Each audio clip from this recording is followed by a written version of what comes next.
Bonsoir à tous, soyez les bienvenus sur Maritima TV. Prenez place pour le journal, nous sommes le mercredi 25 juin. Cet après-midi, marqué par un départ de feu à Port-de-Bouc, un feu de broussailles signalé aux alentours de 14h30. Au niveau de la Mérindole, une soixantaine de pompiers avec 15 engins se sont rendus sur place. Pas de dégâts ni de blessés à déplorer. Un peu plus tard, un accident de la circulation dans le centre-ville de Martigues. Un homme âgé d'une soixantaine d'années a été renversé par un automobiliste à Ferrières. Au niveau du croisement de l'avenue Allende et du boulevard 14 juillet, la circulation a été interrompue le temps de l'intervention des pompiers et de la police nationale. L'homme en état de choc a été légèrement blessé. Image signée Sandrine Calvérac. Alerte aux moustiques tigres, le chikungunya circule à nouveau et à un niveau sans précédent aussitôt dans l'année en métropole avec 8 cas autochtones détectés jusqu'ici. C'est ce que révèle aujourd'hui l'Agence de santé publique qui établit d'ailleurs un lien très clair avec l'épidémie en cours depuis plusieurs mois à La Réunion, le Var, l'Hérault, la Corse du Sud et maintenant la Provence puisque 2 cas de chikungunya viennent d'être détectés à Salon il y a quelques jours. Cette maladie infectieuse tropicale est transmise par ce moustique. Elle provoque fièvre et douleurs articulaires. Les 2 cas recensés concernent des personnes de la même famille. L'ARS a annoncé la mise en place d'une grande campagne de sensibilisation pour se protéger surtout des moustiques. De leur côté, les habitants salonnais sont partagés.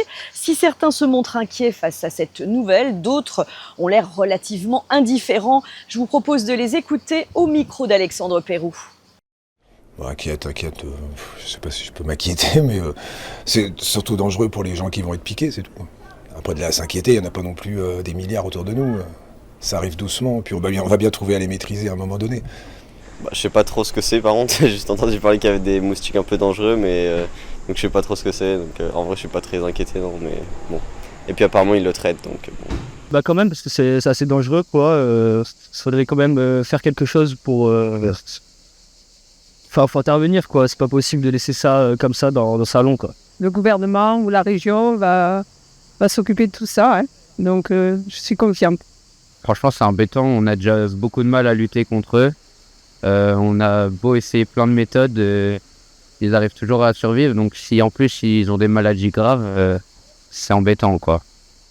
À noter que l'Agence régionale de santé s'exprimera devant la presse demain concernant ces cas de chikungunya. Nous vous tiendrons évidemment informés. Un point de situation concernant cette fois la santé de l'étang de Berre qui fait beaucoup parler depuis 10 jours après l'incendie sur le site de Spur classé Céveso à Rognac. Baignade et activités nautiques de nouveau autorisées par la préfecture des Bouches-du-Rhône. Alors la plage de Ferrières, autant vous le dire, reprend vie. Vos impressions au micro de Sandrine Calvérac. La baignade autorisée, vous en profitez? Voilà, tout à fait, on en profite un petit peu avec les enfants. Ça vous fait peur un petit peu ou pas, ces histoires d'eau polluée? Pas du tout. La pollution de partout, vous allez certainement aller en mer, c'est autant pollué qu'ici. Vous allez vous baigner ou pas? Non, pas de baignade. Vous vous êtes baigné? Non, pas aujourd'hui. Ah. Elle est polluée. Suite à un problème qu'il y a eu il y a quelques jours, je crois qu'elle était polluée. Donc je sais pas si ça va mieux ou s'il y a toujours des problèmes dans l'eau. On vaut mieux éviter. À partir d'aujourd'hui, la baignade est autorisée. Non, je sais qu'elle est autorisée. Je vois des enfants. Après, est-ce que c'était pour faire plaisir à la population ou il y a encore des problèmes? Est-ce qu'on est sûr de ça? Oui, on est sûr. Il y a eu des analyses bactériologiques. Alors je vais aller me baigner parce que là il fait chaud. En revanche, la pêche professionnelle comme celle de loisirs ou encore le ramassage des coquillages reste temporairement interdit. De quoi susciter la colère des pêcheurs, on vous en parlait hier, et nous laisser surtout perplexes concernant les contrôles sanitaires. Voici un éclairage apporté sur nos ondes ce matin par Raphaël Grisel, le directeur du JIPREB, ce syndicat mixte qui se penche sur l'étang de Berre au micro de Manuel Danlois. Le type d'analyse, c'est compliqué parce qu'il y a 2 axes, 2 stratégies qui vont être conduites de front, qui sont d'une part évaluer la diffusion de cette pollution qui est arrivée effectivement dans une petite anse du côté de Rognac au travers de l'étang, Puis d'autre part, essayer d'identifier quels sont les produits spécifiques qui ont pu être rejetés par l'incendie et les eaux qui ont été drainées vers l'étang de Berre. Sachant que les produits sont des dégradations de produits chimiques qui ont pris feu, donc c'est pas toujours facile de savoir précisément ce qu'il est. Et lorsque l'on fait des analyses sur l'eau, il est important de savoir qu'on ne peut trouver que ce que l'on cherche. C'est-à-dire qu'on ne peut pas faire une analyse comme ça qui couvrirait tout. Chaque produit va avoir une méthode bien spécifique qui va permettre de le détecter dans l'eau. Et donc, il faut savoir déjà ce que l'on cherche. Donc, il y a eu des premières analyses faites par les pompiers qui ont permis d'identifier les molécules qui étaient présentes au niveau de l'incendie. Et après, au niveau de l'incendie, au niveau des eaux retenues par les barrages antipollution mis en place par les pompiers. Et ensuite, l'enjeu a été d'aller voir sur l'ensemble de l'étang si on retrouvait ces molécules ou pas. Donc là, elles n'ont pas été retrouvées. C'est pour ça que la baignade peut être réautorisée. C'est ces mêmes molécules qui vont être recherchées au niveau des poissons et des coquillages. Mais l'analyse de la chair prend plus de temps. Le GIPREP travaille de manière très, très régulière avec les pêcheurs et on les accompagne sur cette situation puisque aujourd'hui, effectivement, c'est une très bonne nouvelle que la baignade soit réouverte. Mais la situation était la même pour tout le monde avec une même inquiétude. Et le fait d'être suspendu à des résultats d'analyse lorsqu'il y a eu ce type d'incident, c'est jamais très confortable. Et puis aussi, surtout, c'est la pleine saison de la pêche sur certaines espèces. Et donc, c'est une situation très très défavorable que de se voir cette activité interdite sur l'étang en ce moment. Marque de soutien du GIPREP, vous l'aurez compris, présidée désormais par le maire d'Istres, François Bernardini, pour les pêcheurs qui réclament aux autorités des réponses, les pêcheurs qui craignent même après la réouverture de la pêche que la clientèle ne soit pas au rendez-vous de peur que le poisson soit contaminé. À la page politique et sociale, François Bayrou a affirmé aujourd'hui devant le Sénat qu'il donnerait demain après-midi le résultat de ses dernières discussions sur les retraites avec les partenaires sociaux, lancées après l'échec de 4 mois de concertation. Le Premier ministre considère qu'ils étaient, je cite, à quelques centimètres de la réussite du conclave. Une conférence de presse se tiendra demain à 17h à Matignon.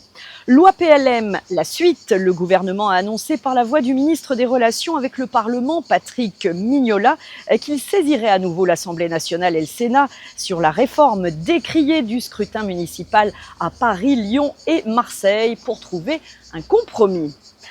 Alerte canicule levée, vous le savez, dans notre département. Et pour autant, les fortes chaleurs persistent, on en a la preuve encore aujourd'hui, et la vigilance reste de mise, sans compter que la qualité de l'air est de mauvaise qualité sur une grande partie du territoire, en raison des concentrations en ozone. Le seuil d'information, de recommandation est d'ailleurs dépassé sur l'étang de Berre. Il s'agit d'un épisode classique de type estival. En tout cas, la procédure d'information-recommandation est donc établie, elle est en service.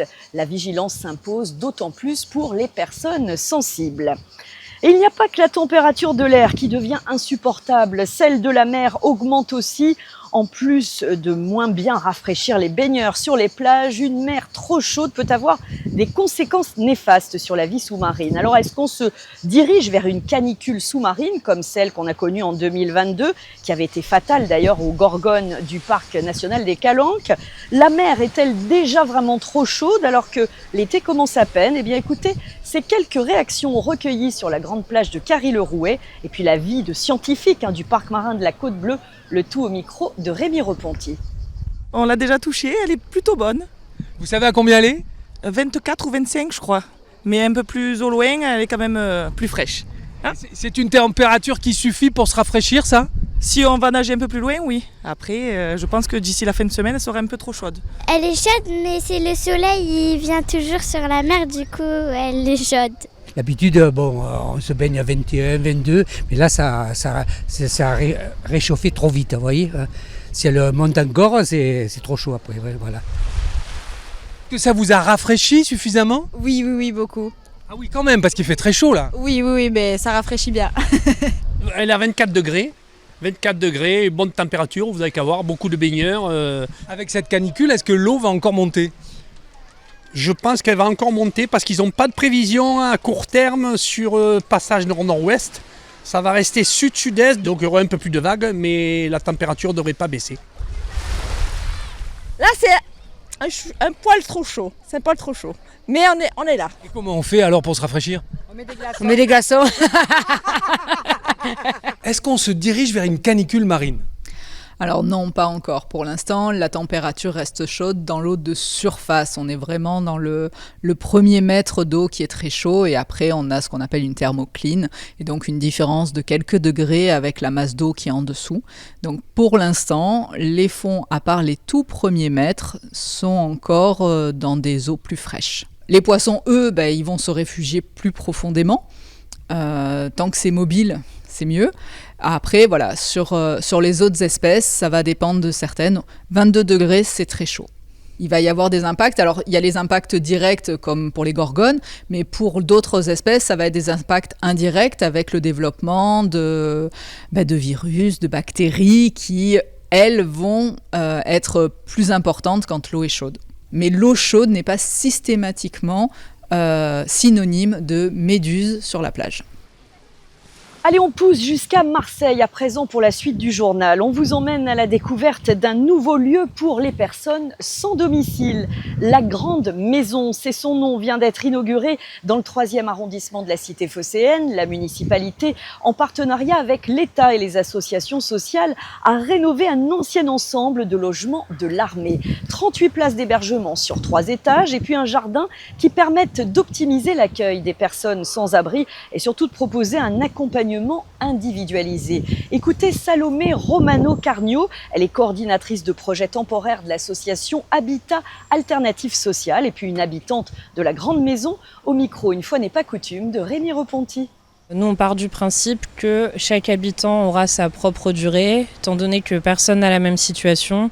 S'il y en a qui ont besoin de se régulariser au niveau des papiers, de trouver un travail, de pouvoir accéder un logement, ça prendra peut-être plus de temps que quelqu'un qui est déjà régularisé sur le territoire et qui a juste besoin d'un moment de répit. Donc on a des personnes qui peuvent rester 6 mois, 1 an, 2 ans, 3 ans. Ce sont des chambres individuelles. On a aussi pour projet de construire des chambres famille parce que pour l'instant le bâtiment ne s'y prête pas étant donné que nous avons que des chambres individuelles de la même taille. Nous avons vu avec un architecte pour pouvoir agrandir certaines chambres et accueillir des familles un peu plus nombreuses. Donc du coup les sanitaires sont communs, la cuisine également. Donc il n'y a vraiment que la chambre qui est individuelle, donc c'est pour ça qu'il y a une bonne cohésion entre les habitants parce qu'ils se croisent très souvent et la cohésion pour le lieu pour nous c'est très important. C'est-à-dire qu'on utilise un espace commun, on le nettoie après pour le suivant. Voilà, on peut partager un repas avec certains, on peut aller faire des courses avec d'autres. Les règles se font par les habitants et on pense que c'est très important étant donné que c'est eux qui vivent sur site. Oui, c'est agréable, il y a du monde, il y a la fraternité ici, il y a aussi tout le monde est gentil avec nous. On est ensemble, les assistants sont ici, ils nous réunissent et ils nous vident un peu ce qui se passe dans le parce que si tu n'as pas de maison où aller, et d'autres ils t'ont aidé à avoir des maisons là où c'est dormir, semer et t'aider à avoir de nourriture. Tout ça, c'est quelque chose. Tu sais, si quelqu'un te comprend mieux, te comprend ta situation et les situations où tu vis, et se met à ta place, il va te comprendre. Ce n'est pas facile du tout pour nous. Mais grâce à eux, la vie aujourd'hui, on va dire, c'est belle pour nous. Ouais. Ils nous aident et nous aussi, on peut donner des aides un peu. On ne veut pas rester ici seulement s'asseoir et attendre qu'ils nous fassent tout. Il faut que nous aussi, on fait un peu. Ouais. Et depuis 2020, la ville de Marseille, sachez-le, a déjà ouvert près de 450 places au sein d'une douzaine de bâtiments municipaux afin de répondre aux besoins des personnes en situation de grande précarité. On passe au sport et au football, tous les regards braqués sur le FC Martigues après son passage hier devant la DNCG, le gendarme financier du foot français. L'heure est à l'attente, le club martégal s'est vu proposer le maintien en national sous réserve de passer devant la DNCG fédérale, mais pas seulement. Écoutez la réaction de Pierre Ventier, le président sang et or, c'était ce matin sur nos ondes avec Manuel Danlois. La commission de contrôle des clubs professionnels a considéré qu'en l'état actuel des choses, il n'y avait pas de raison que le FC Martigues conserve le statut professionnel. Il nous renvoie à la situation qui était celle du FC Martigues lors de la saison 2023-2024. il efface la rétrogradation, la sanction qui avait été prise de nous renvoyer en National 2. Cette décision-là qui a été prise par la DNCG doit être confirmée par le comité exécutif de la fédération. 3-4 jours qui viennent, mais ça fait pas l'ombre d'un doute, ça se passera comme ça. Voilà, donc aujourd'hui la situation elle est relativement simple. Le FC Martigues est sportivement national et administrativement en national. Mais la perte du statut professionnel, Pierre Ventier, c'est combien de millions d'euros en moins dans les caisses du FC Martigues ? 450 000 euros en moins, puisqu'on perd le système d'aide quand un club est relégué du championnat de Ligue 2 au championnat national. Il y a des aides qui sont versées pendant 2 saisons. C'est beaucoup pour un club comme Martigues. C'est énorme, c'est de l'argent. C'est de l'argent, c'est conséquent. Martigues aura des points de pénalité avant de démarrer le championnat ? Non, c'est un des points intéressants. Hier, la DNCG nous a fait le crédit, nous a reconnu le fait que la situation avait été rétablie, redressée, clarifiée, que l'exercice 2024-2025 avait été économiquement cohérent, et donc voilà, on va dire en titre de reconnaissance de cette évolution, ils ont supprimé la notion de points et de rétrogradation. Vous recherchez des repreneurs, vous recherchez des financiers, des partenaires. Le club est à vendre aujourd'hui, Pierre Ventier ? Je pense que l'actionnaire aujourd'hui discute, je peux le dire, l'actionnaire discute aujourd'hui avec différentes hypothèses, différents investisseurs potentiels, certains qui viendraient à ses côtés, certains qui viendraient en actionnaire majoritaire prendre le contrôle du club. Et sachez qu'une conférence de presse s'est tenue cet après-midi au siège du Football Club de Martigues. On y reviendra demain dans nos éditions. Affaire à suivre en tout cas. On va noter que le FC Istres de son côté, qui a arraché son maintien en National 2 la saison dernière, a vu son budget accepté en l'état par la DNCG. En revanche, coup de tonnerre, vous n'avez pas pu passer à côté de cette information pour l'Olympique lyonnais relégué en Ligue 2. Avis aux fans d'Aloe Black, c'est le mot de la fin avant de se quitter, avec un showcase ultra privé qui va se dérouler à la Villa M à Marseille. Un bel écrin donc pour accueillir cette star internationale. Ce sera à 20h avec en première partie une pépite soul jazz qui répond au nom de Marie-Sara. Pour gagner vos places, il est encore temps, il suffit d'écouter Maritima. Reste à vous souhaiter une très belle soirée. Il fera un petit peu moins chaud demain, ça sera temporaire parce qu'on va repartir sur la canicule pour ce week-end. En attendant, rafraîchissez-vous bien. Et puis demain, soyez au rendez-vous. Salut!